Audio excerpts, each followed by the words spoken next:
Support for this podcast comes from the University of Texas MD Anderson Cancer Center, ranked one of the top cancer centers in the nation for the last 27 years. The doctors at MD Anderson treat more rare cancers in a single day than many physicians see in a lifetime, and treatment plans are tailored to an individual patient's needs, allowing more comprehensive and thorough care. To become a patient, please visit makingcancerhistory.com. Blog Talk Radio.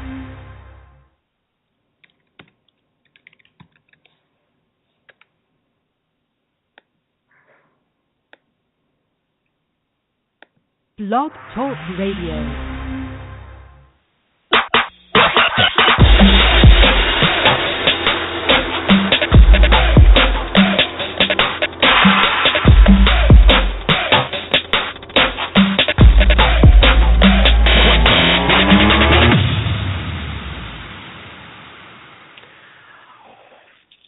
Welcome, everybody, to Blog Talk Radio's Thug Metrics with Bryan Wempen, our first show. So we're going to iron some of the kinks out here, and want to welcome. Very excited to welcome William Tincup, our first guest. William, welcome to the show.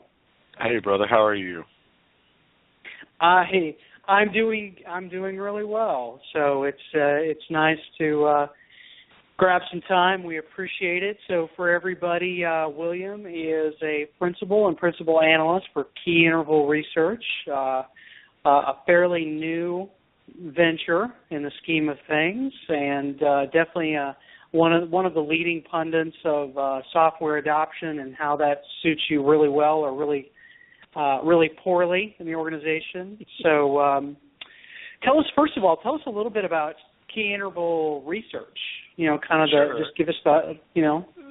Sure, and just because you are a principal doesn't mean you have principles. Just FYI, putting that out there. No. Good stuff. Key Interval is the genesis of Key Interval is really simple. John Sumser and I have been consulting together for quite some time, a couple of years now, and we've done research for clients. We work with all software clients and all folks that are focusing back on the recruitment and HR market. We've done research, but we've done it quietly, and we've done it behind the veil for our clients. And the market has treated us for years as analysts, yet we've never really had a research function. So kind of it's like the caterpillar that becomes a butterfly story. At one point you say to yourselves, okay, the market's treating you like an analyst.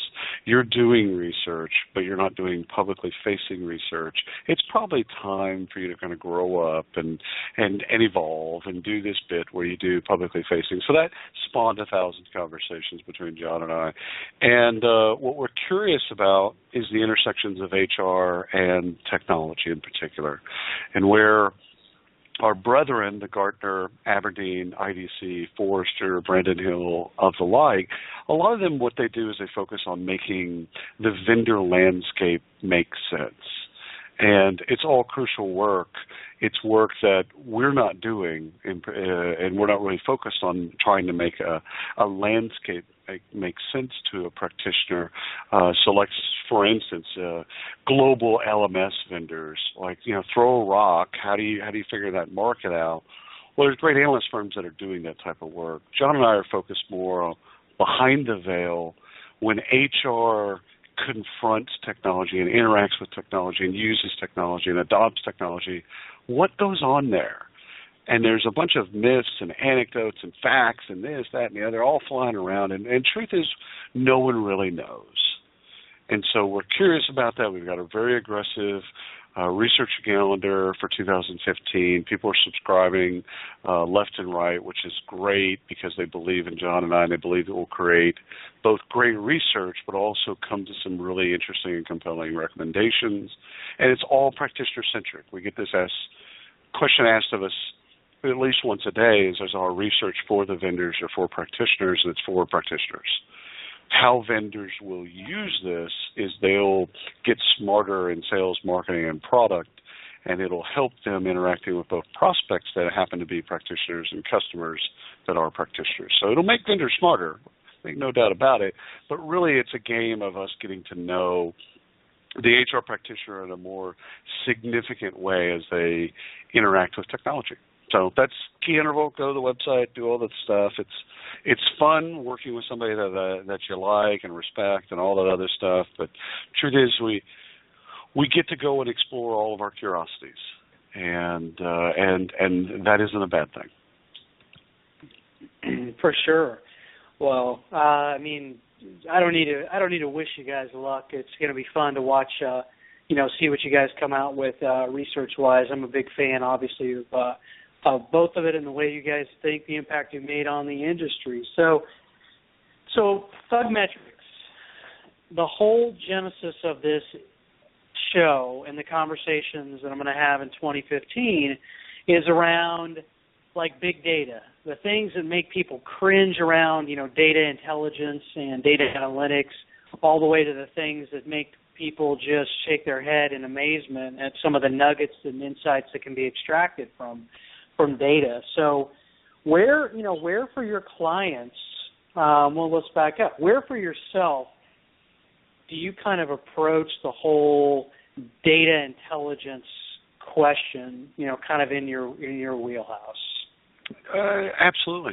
So we've at Key Interval, and I don't want to do this. The first thing I want to do is I love the idea that you're going to take a year out of your life to really go and have conversations and learn about, where we are, where we aren't, what's the future, what's the past, all that type of stuff. So I'm equally kind of envious about your path and Thugmetrics and what you're going to learn, because you're going to be in all kinds of really compelling conversations.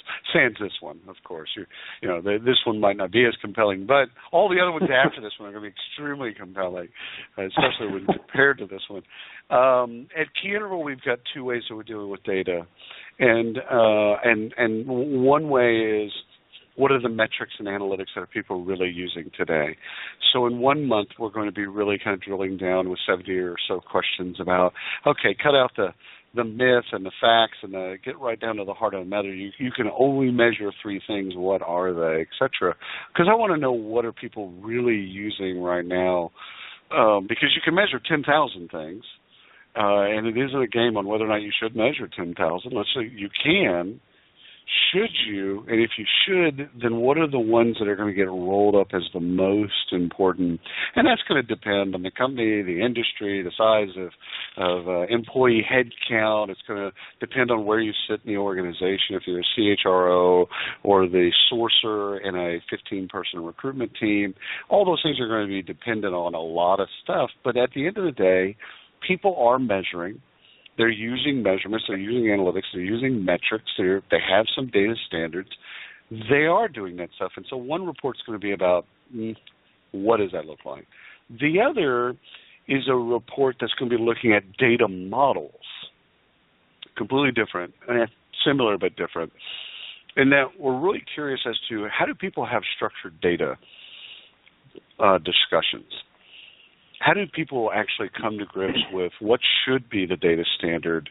What should we be collecting? And how do we collect that? How do we test for that? How do we validate that? How do we make sure that at the end of the day that we trust the data in our own systems? And so that's a kind of more of a data model line of question. And so we have two. We think it's so important, Bryan, that we're researching it 2 different ways in 2012. So out of 12 reports, we're investing 2 in those to data, because we think it's critical. Where do you and you bring up a great point. Who owns the data governance in a company?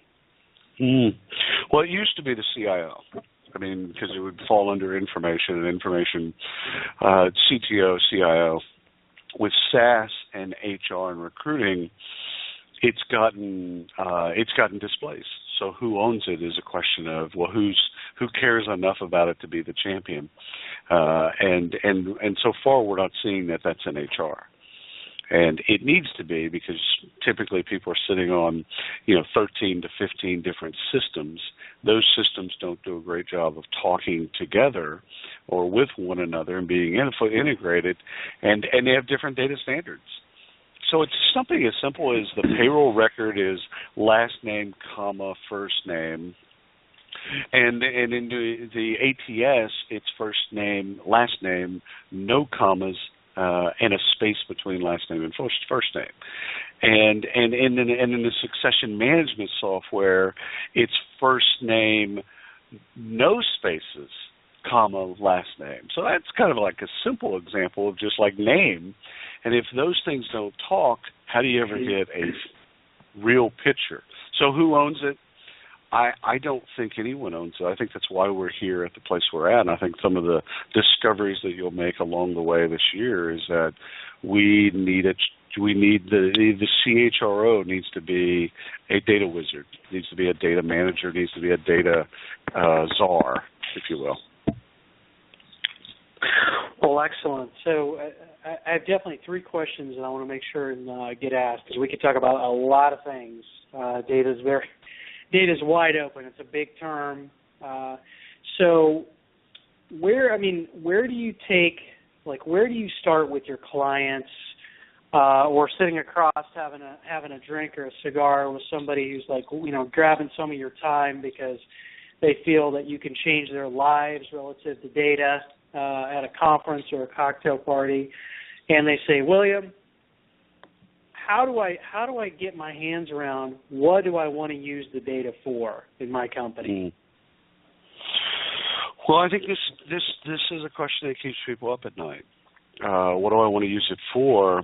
You start at the beginning of what terrifies people about data right now is they don't trust it.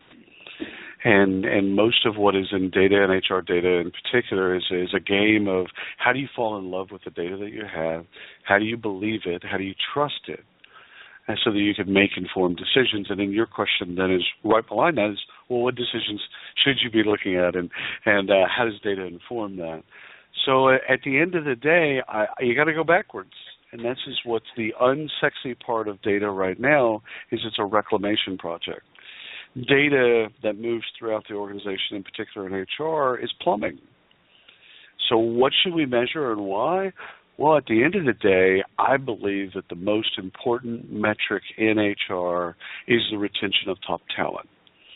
So a simple metric that could be used is, okay, out of a 1,000-person firm, here's the 80 people that are the most critical, and what's our win-loss relationship with those 80 people in terms of retaining them? If we go year in and year out and we're retaining those 80, HR's working pretty damn good. If we have a problem there, then we have a problem everywhere. I completely agree, and so plumbing, I love the term because the segue is perfect. So skilled craftsmen. The next question is analytics itself, actually doing the analyzing of data.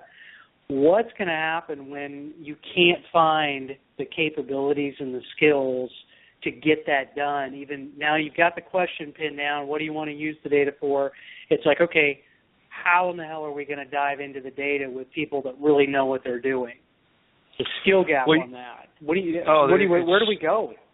It's massive. Well, first of all, anyone in HR, if you're considering a noble pursuit and a noble career in HR, take a stats class. It's the first thing. Drop the mic, walk off stage, go take a stats class. They're online. You can go to go to a community college, whatever it takes. Go take a stats class. That's where we start. Is we bring data literacy up because we need to up our game. Everyone in HR, anyone that hears this podcast, everyone that interacts with HR on both the working the desk as well as people that service those folks, we need to up our game in terms of data. We need to know more about data and understand data, which means that we need to understand math and statistics and coding. Okay. So the first thing, you want to get better at it, go take a stats class. Second, I think that what will happen, what you and I will see in HR in the next 5 years is the role of HR operations. And it's happened in sales. and what happened is it gave birth to this whole role of someone that's really paying attention to the math, someone that's really paying attention to conversions, someone that's really good in spreadsheets, someone that's really good working with Salesforce automation software, etc. And we saw it happen in marketing with marketing operations positions. So we saw that years later. We saw that with marketing, where they did the exact same thing. They're like, this isn't a true marketing position. It's really marketing operations. It's someone looking at the analytics and helping us making better decisions. Well, HR needs to get smarter, while at the same time, we're probably looking at hiring people that have those types of analyst backgrounds, that understand math, can work in spreadsheets, that already come to the table with the skills that we need and will help us. So I think that how we're going to fix it, Bryan, is I think we need to get smarter on one level. That's A. B, we're going to hire people that really fill a HR operations role. So to that point, do you think there's a new position created that's going to take these insights from the data and use them in transforming how the business operates? I do, indeed. Well, that's kind of like there's a lot of people out there that I think would, that's the role that people have been wanting. Like you and I both know some of the best talent in the country around human capital. They already do that. They have to literally piece it together to get that done, right? Or it's not getting done at all. So here's your worst case scenario. It should be done. It's not getting done. And it's not even being, because we have other fires. Remember, HR, and you know this because of your interaction with HR is firefighting. You come into work, you have a plan. On Sunday, you create a plan. You have an idea of what your week's going to look like. And then on Monday morning, 8 a.m., you show up with your Starbucks coffee, and you take that plan and you light it on fire. And you deal with what emergency is coming at you at that particular moment. You get to Friday late afternoon, and you're like, wow, that week just flew by, and you didn't get to any of your plan, or you got to very little of it. So I don't think that analytics are really all that done. If they're done, they might be done at the largest, the ConAgras of the world, the Kimberly-Clarks of the world. They probably have teams of people that are doing nothing but pouring through this type of data. Yeah, okay, fair enough. Those guys, yeah, they've got analytics pretty well handled. For everyone else that isn't ConAgra, not so much. Well, and to your, what's funny is I can think of different, over the last 6, 7, 8 years, even back in the late 90s when I was using Cognos. Sometimes the data tells you a lot of things that you don't want to say, you don't want to see, and then you definitely don't want to say because it puts a big target on your back to deliver the bad news to your, to the executive team when it disproves what all of the egos in the room are actually like the mission they've created. And so, how do you, I think that's also part of the next frontier is actually dealing with objective information finally on a lot of this, a lot of what has been in the past kind of very gray, murky, kind of gamed, now it's going to be like, no, it's not what it says. This is what it says. Take that to a conclusion. We all know that people quit because of bad managers. And not because they don't quit companies, that quit bad managers, right? Well, what if in your analysis you find for sure, with certainty, that Bob is a terrible manager? Oh, by the way, Bob's been there the longest, so he's the longest tenured employee, and he's beloved. So he's loved by everyone else, but anyone that works for him hates his guts and thinks he's a terrible manager. Do you really fire Bob? Really? Most people would say no. They'd get that data, they'd look at it, and they go, there's no way in hell we can fire Bob. Now what do we do? Right. So you're absolutely right that the data can tell you not only something you don't want to know, because it's really nice to have your head in the sand, so to speak, and to not know. But I think those days are coming to an end, Bryan. I really do believe that the transparency that you and I are confronting on a daily basis, that we're going to have nowhere. Those folks are going to have nowhere to hide, and we're going to have to deal with the Bobs of the world. We're going to have to just deal with it and grow up, quite frankly. How far behind do you feel that the human capital function is relative to data from marketing? Years, at least 2 years? At least 10 years. At least a decade. And probably closer to 15. And that's, given my experience in marketing, we were talking about these same things in '98 in marketing and advertising. So I mean, the return on advertising, the discussion of the J. Walter Thompsons and Ogilvies of the world, that was a '95 to '98 discussion. So the fact that, you know what I mean, like, well, and people have said this often. They've said this about HCM in particular, behind the world of CRM, that it's usually about 8 to 10. What happened in CRM 10 years ago is about what is happening now for us. So it's behind, and it really doesn't matter. It doesn't really matter how far behind. The thing is we can learn a lot from marketing and how they went through it. And they are on the other side of it. You talk to a marketer today, and they're quick to pull out a spreadsheet on you.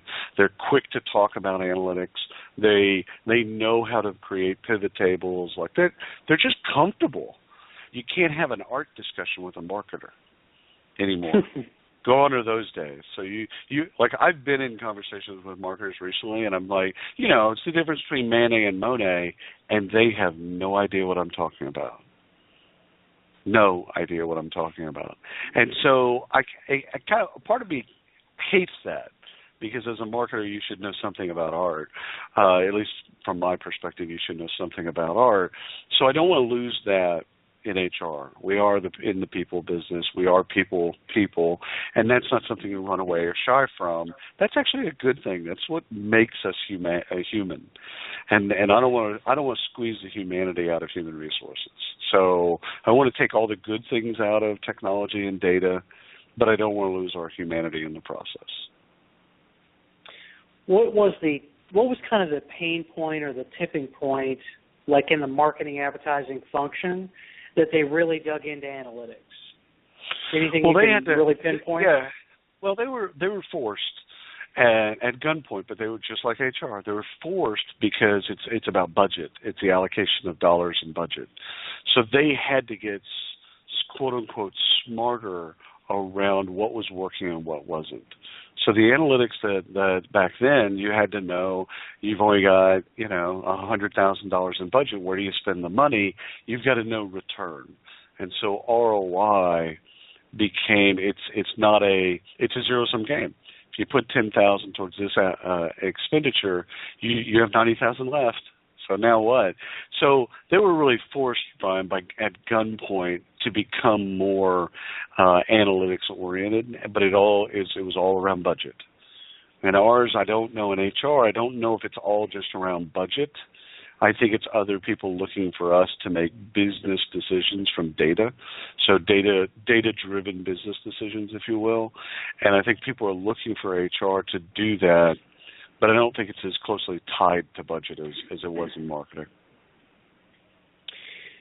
Is there any external data that piques your interest within, like, the human capital and HR function that you could potentially pipe in, overlay it, and go, well, look at that?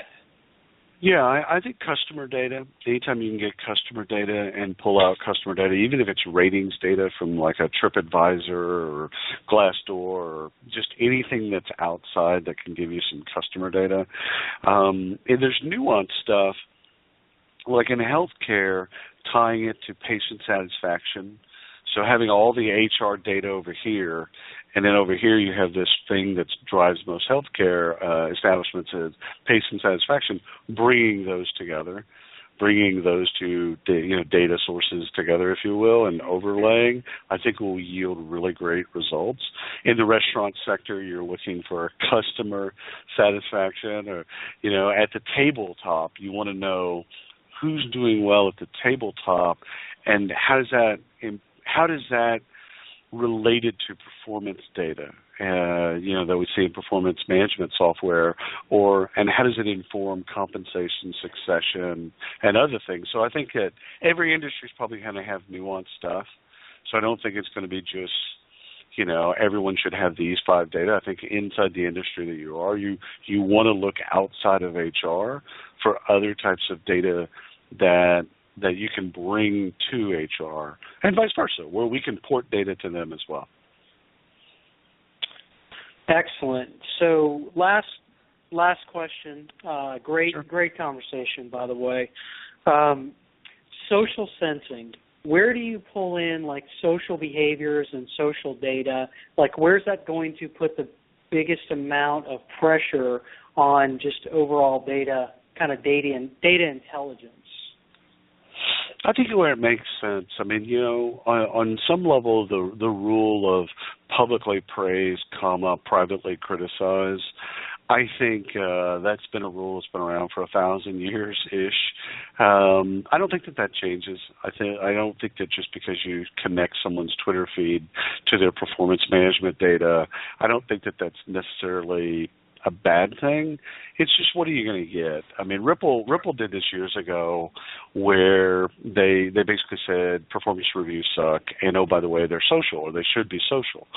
I can kind of see that. I think that, but it tends to, that's going to draw out a lot of positivity. But no one's going to go into, or no one probably should, because it'd be career limiting, go in there and be really, really critical. I mean, again, if you're going to be critical, you're probably going to do that privately. You're not going to go out on Facebook and say, I love my boss, but ... and then give them criticism, because to do so means that you probably won't have a job there. At least you'll be very limited if for whatever reason. So I think looking at social data, it's like, where can it inform? Where can we use social, or use the mediums of social to deliver messages to an audience? I think Global Force does a really good job of this on the recognition side, where they look at that data and they say, listen, let's say you want to thank somebody. You give you a couple options. Do you want to thank them privately? Do you want to send an email? Do you want to do that? Do you want to thank them via social? And so it becomes kind of another an outlet, if you will, for that message. I kind of like that. I think that there's something to that. I think we've both seen people that do social background checks. So again, where do these worlds overlay? I think that's probably savvy. I think there's multiple products, but I know TalentWise has a product where it's a background check. But in this particular type of background check, they go out and they monitor all your social footprint and then come back and grade your social footprint. I'm unemployable, so anyone grading my social footprint would, I'm not really worried about that. However, there's a whole lot of people that aren't like me, that do care deeply about that, and they'd like to know what people think about their social footprint. So I think if you're looking for ways where social and HR data kind of interact, I think there's a bunch, and I think we're on the very front end of that wave. So there's going to be more to come. We shouldn't have our heads in the sands. We should look at social data just like we look at customer data or sales data or patient satisfaction data. We should bring it in when it makes sense. Well, William, thanks for coming on the show, everybody. William Tincup, Principal Analyst, Key Interval Research. And, William, I just want to say a personal thank you for doing close to 750 shows with me on Drive-Thru HR, which we did for years. It was a great experience. We'll have it for the rest of my life, and being my first guest on Thugmetrics. Vice versa, brother. Vice versa. We miss you at Drive-Thru HR, but we're really looking forward to see all the cool things that you learn from Thugmetrics by Bryan. Thank you. Well, perfect. Everybody, Bryan Wempen, host of Thug Metrics and also CEO of CEVO Group and Assessment Research and Development. We will wrap up this show and we're going to roll on out. Have a good rest of the morning, day, or evening, wherever you listen to it.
Let me set that show up real quick.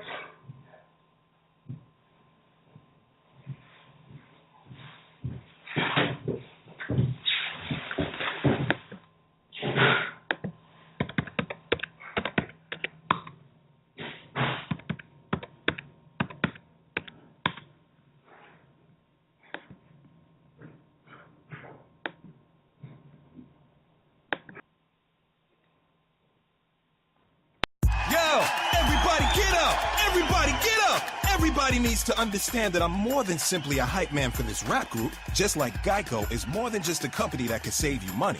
Geico also has fast and friendly claim service, so they can help you when you need it most. And while I do love being a hype man, I also love reading for children's audiobooks. Like Little Bo Peep, she lost the sheep, and she don't know where to find them. Yo! Geico. Expect great savings and a whole lot more. Support for this podcast and the following messages comes from Texas Mutual Insurance Company, proud to support the many Texas businesses who make safety their #1 priority in the workplace. More information about safety-focused workers' comp available at WorksafeTexas.com.